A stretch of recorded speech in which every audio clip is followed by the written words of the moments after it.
Hello friends, कैसे हैं आप सब। उम्मीद करता हूं कि सभी लोग स्वस्थ होंगे, मस्त होंगे। फ्रेंड्स, आज की हमारी ये video transformer and stabiliser course के 19वें दिन की वीडियो है। और आज की इस वीडियो में हम सीखने वाले हैं कि डीपी 4-वे रोटरी स्विच मैनुअल स्टेबलाइजर के अंदर क्या काम करता है और कैसे करता है, इसका कनेक्शन आप कैसे करेंगे।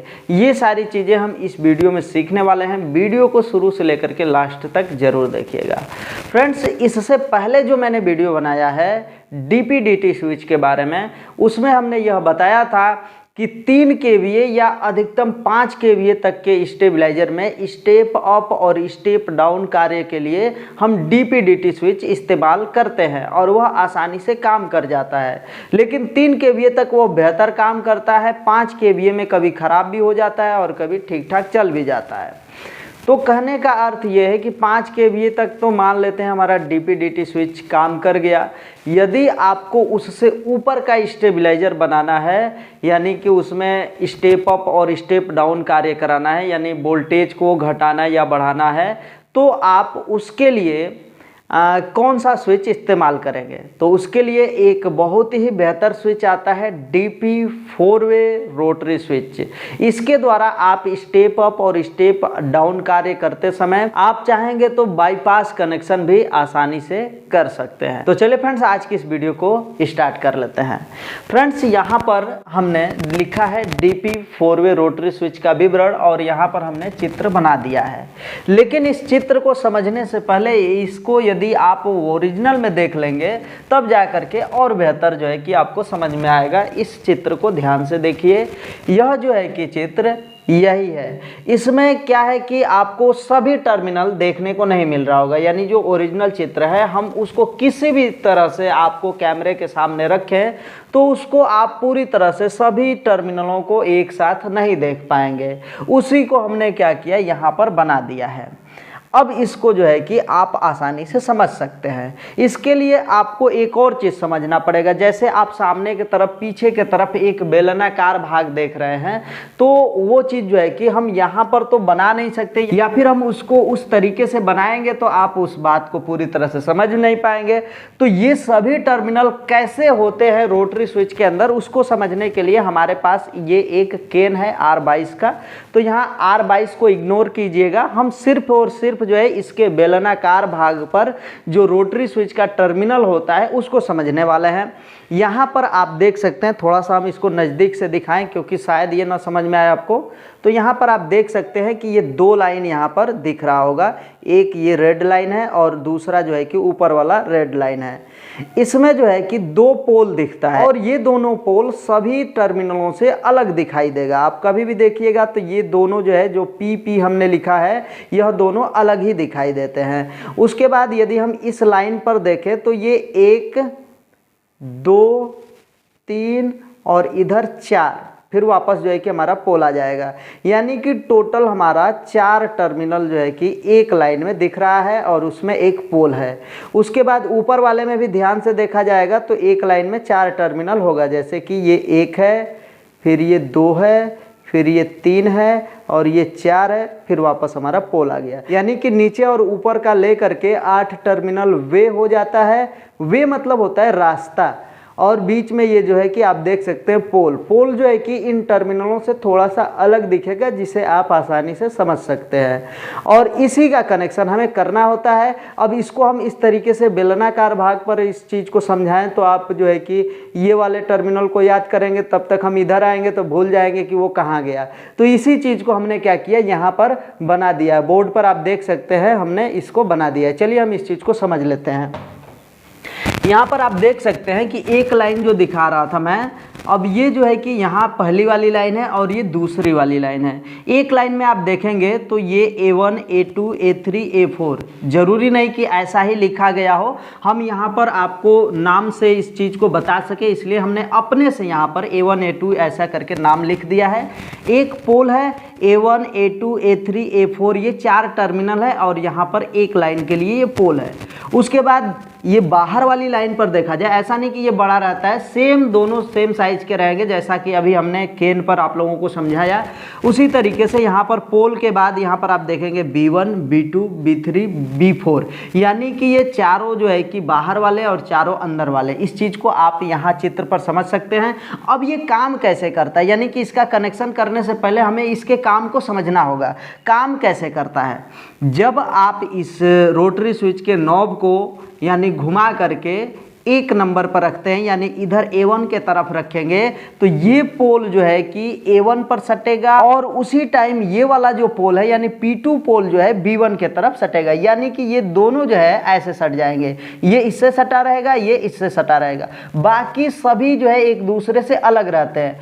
वैसे ही जैसे आप इसको खटाक से घुमा के एक और जो है कि नंबर आगे बढ़ाते हैं, तो ये P1 और P2 जो है इस A1 B1 को छोड़ करके ऐसे A1 B2 पर A2 B2 पर आ जाते हैं, यानी कि ये वाला इससे सटेगा और ये इससे सट जाता है। ऐसे घुमाएंगे एक बार और तो आपका P1 जो टर्मिनल है यानी कि जो पोल है अंदर वाला, वो आ करके इस पर सट जाएगा A3 पर, और ये वाला जो है कि B3 पर सट जाएगा। उसी तरह से एक बार और घुमा देंगे तो ये जो है कि आ करके A4 पर सटेगा और ये जो आ करके B4 पर सटेगा। कहने का अर्थ ये है कि ये जो पोल है दोनों जो है अपने अपने लाइन में बारी बारी से सेम टाइम में सटते जाते हैं, और बाकी जो है कि कभी भी P1 A1 से सटा रहेगा तो P2 B1 से सटा रहेगा, और बाकी सभी जो है एक दूसरे से अलग रहते हैं। अब इनका हम कनेक्शन बताते हैं कि आप इसका कनेक्शन कैसे करेंगे। कनेक्शन करते समय ये काम कैसे करेगा, यानी इस कनेक्शन को आप करेंगे तो कैसे काम करेगा, तो step up, step down, bypass और ऑफ, इसके द्वारा ये 4 ऑप्शन आपको मिल जाएंगे। चलिए हम इसको समझ लेते हैं। इसके लिए आपको क्या करना होगा, किसी भी 4 टर्मिनल को एक दूसरे के साथ सटा देते हैं जो कि पोल के जस्ट बगल में रहेंगे, या तो आप इधर वाले को या फिर इधर वाले को। तो हमारे इस पोल के जस्ट बगल में हमारा ये दोनों है या फिर इधर दोनों है, इन दोनों को हम आपस में सटाएंगे, चाहे ये दोनों को आपस में सटा सकते हैं, किसी भी तरह का कोई दिक्कत नहीं आएगा। मान लेते हैं कि हम इन दोनों को यानी कि 2 ये और 2 ये, इन दोनों को हमें आपस में जोड़ना होता है, वो भी क्रॉस कनेक्शन करना है। ऐसे आप क्रॉस में जोड़ दीजिए। क्रॉस कनेक्शन का मतलब समझ रहे हैं, ये वाले को इस वाले लाइन से और इस वाले लाइन को इस वाले लाइन से क्रॉस में आपको जोड़ देना है, और 2 टर्मिनल ऐसे होंगे जो कि आपको ऐसे जोड़ना है, यानी कि सिर्फ और ऐसे, बस इस तरीके से जोड़ दीजिए, आपका कनेक्शन कंप्लीट हो गया। आपको करना क्या है, P1 या P2 किसी में से एक पर से तार क्या किया जाएगा, इनपुट किया जाएगा। P1 या P2 में से किसी पर से भी एक आउटपुट किया जाएगा। यहाँ मान लेते हैं कि हम P1 पर इनपुट कर देते हैं, इस तरीके से हम यहाँ पर इनपुट कर देते हैं। इनपुट यहाँ पर हमने कर दिया, आउटपुट कहाँ से होगा, इस जगह से हमारा आउटपुट होगा, आउटपुट। तो इनपुट आउटपुट का हो गया। हमें वेवन और पोल, जैसा कि हमने आपको डीपीडीटी स्विच में बता रखा है, सेम वही कनेक्शन यहाँ पर भी होगा, और उसके लिए हम क्या करेंगे, तो वेवन और पोल पर तार को ले जाएंगे, यानी कि जो दूसरा रोटरी स्विच होगा जो 1 नंबर से 8 नंबर तक काम करता है, जिसे हम वोल्टेज को घटाने या बढ़ाने के लिए इस्तेमाल करते हैं, उस रोटरी स्विच पर यहाँ से 2 तार जाएंगे और दोनों तार में से एक तार वेवन पर जुड़ेगा, यानी कि रोटरी स्विच के 1 नंबर पर जुड़ेगा, और एक जो है कि जाएगा तो पोल पर जुड़ेगा। जैसा कि हम यहाँ पर B4 से या फिर किसी एक से ऊपर या नीचे से कहीं से भी हम एक तार ले लेते हैं, और दूसरा तार यदि हम यहाँ से लेंगे तो सेम तार निकल जाएगा, या फिर हम यहाँ से ले सकते हैं, क्योंकि ये वाला तो इससे जुड़ गया और ये इससे जुड़ गया, तो हम इससे ले ले चाहे इससे ले ले, बात बराबर है, कोई दिक्कत नहीं आएगा। यहाँ पर हम 2 तार बाहर की तरफ ले लेते हैं।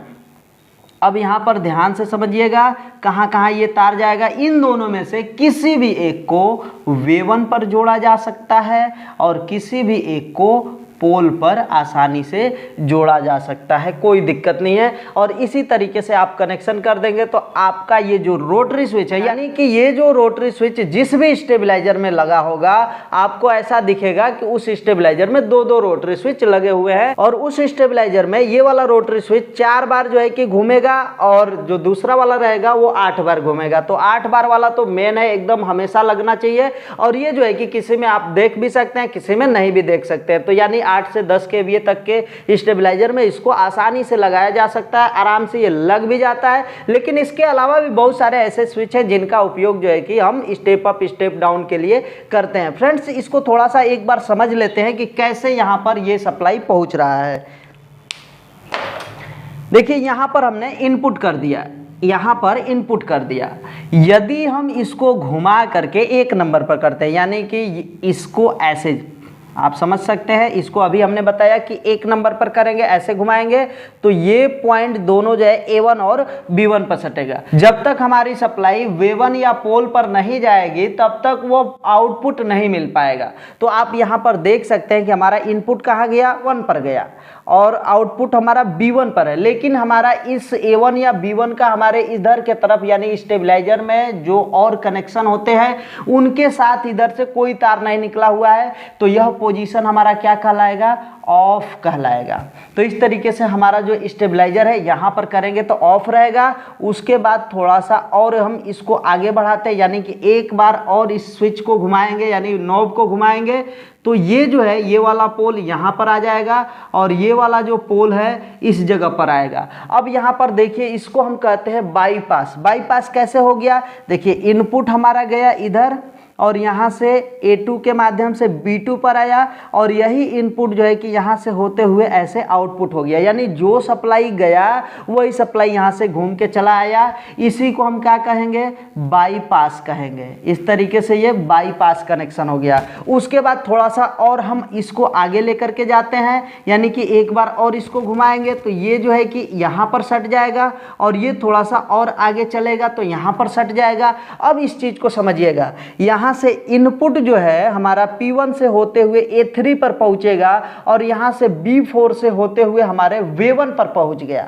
V1 पर पहुंचते ही क्या होता है, ट्रांसफार्मर उस वोल्टेज को बढ़ाना शुरू करता है। यानी कि जब भी आप उस V1 पर पहुंचे हुए इनपुट वोल्टेज को घटाना चाहें तो घटा तो नहीं सकते हैं, बढ़ा जरूर सकते हैं। तो बढ़ा करके आप इसको यहाँ से ला सकते हैं। इस चीज़ को हम थोड़ा सा और एक्सप्लेन करेंगे, जब पूरा चित्र रहता तो शायद वो चीज़ आपको समझ में आता। लेकिन आप यहां पर यह समझिए कि V1 पर जब सप्लाई जा रही है तो वह स्टेप अप ही होगा, डाउन नहीं होगा। तो यह स्टेप अप जो है कि यहां पर सप्लाई जाता है, V1 से जाएगा, इधर से समझिए कि जा रहा है ट्रांसफार्मर के अंदर जाएगा और इधर पोल से होता हुआ ये वापस रिटर्न होकर आएगा। यानी कि ये चला गया, इनपुट हो गया ट्रांसफार्मर के अंदर और इससे हम रोटरी स्विच को घुमा करके किससे आउटपुट लेना है, हम पोल के द्वारा उस आउटपुट सप्लाई को ले करके यहाँ पर आते हैं और ये वाला तार जो है कि हमारा इस पे जुड़ गया और यहाँ से आप देख लीजिए इसको यहाँ पर जोड़ दिए और यहाँ से होता हुआ हम जो है कि आउटपुट सप्लाई पर आ गए। तो इस तरीके से आपका ये चीज़ समझ में आ गया होगा। तो एक बार तो हमारा V1 पर चला गया और एक बार जो है कि इनपुट हमारे पोल पर चला जाएगा। देखिए एक बार और इसको हम घुमा देते हैं। एक बार और घुमाने का मतलब ये हुआ कि ये जो तार है थोड़ा सा जा करके यहाँ पर सट जाएगा और ये तार जो है कि ऐसे सट जाएगा। तार नहीं, अंदर से जो है कि इसकी पत्तियाँ होती है जो कि ऐसे सटती रहती है, इसके अंदर वैसा व्यवस्था बनाया गया है। अब देखिए इनपुट हमारा एक बार पोल पर हो जाना चाहिए। यहाँ से आप देख सकते हैं कि यहाँ से सप्लाई ये इधर भी जाएगा, लेकिन यहाँ जाने का कोई फायदा नहीं, इधर जाएगा तो हमारे पोल पर इनपुट होगा। जब पोल पर इनपुट हुआ ना तो उसको आप स्टेप डाउन कर सकते हैं और यहाँ से जो है कि आप आउट कर सकते हैं, यानी V1 से आउट करेंगे। जिस पर आप इनपुट करेंगे उसके जस्ट दूसरे वाले से आउटपुट होगा। तो ये आउटपुट सप्लाई हमारे B4 पर आएगा और B4 से आप देख सकते हैं A3 पर जाएगा, लेकिन कोई मतलब नहीं। लेकिन B4 से ये जो पत्ती जुड़ी हुई है हमारे P2 पर और P2 से होते हुए हमारे आउटपुट सप्लाई पर चली जाती है। तो इस तरीके से हमारा जो डबल पोल का रोटरी स्विच होता है काम करता है और ऐसे ही काम करते समय आप इसका इस्तेमाल step up, step down, bypass और ऑफ कनेक्शन के लिए अपने मैनुअल स्टेबलाइजर में कर सकते हैं। 5 kVA हो, 10 kVA हो, जो भी हो, जितने भी बड़े स्टेबलाइजर आते हैं उसमें आप इस डबल पोल के 4-वे रोटरी स्विच को देख सकते हैं। और इसका जो मान होता है एम्पियर का मान, साइज में बड़ा भी आता है, छोटा भी आता है। तो जैसा आप स्टेबलाइजर लीजिएगा उसके हिसाब से उसके अंदर रोटरी स्विच का विवरण लिख दीजिएगा। फ्रेंड्स, ये कितने साइज का लगना चाहिए, किसका क्या एम्पियर होना चाहिए, इसके लिए भी हम एक आप लोगों को चार्ट देंगे जिसमें आप देख करके आसानी से यह समझ पाएंगे कि किस स्टेबलाइजर में कौन से साइज का रोटरी स्विच लगेगा, किस साइज का हमारा रिले लगेगा, कौन से साइज का एमसीबी लगेगा। ये सारी चीजें जो है कि आपको दिया जाएगा। इसमें घबराने वाली कोई बात नहीं है, आपको आराम से ये कोर्स जो है कि करते रहना है। और यदि आपका कोई सवाल बन रहा है तो इस वीडियो के कमेंट बॉक्स में जरूर पूछना है। तो चलिए फ्रेंड्स, आज के लिए बस इतना ही। मिलता है नेक्स्ट वीडियो में नेक्स्ट टॉपिक के साथ। तब तक के लिए जय हिंद, वंदे मातरम।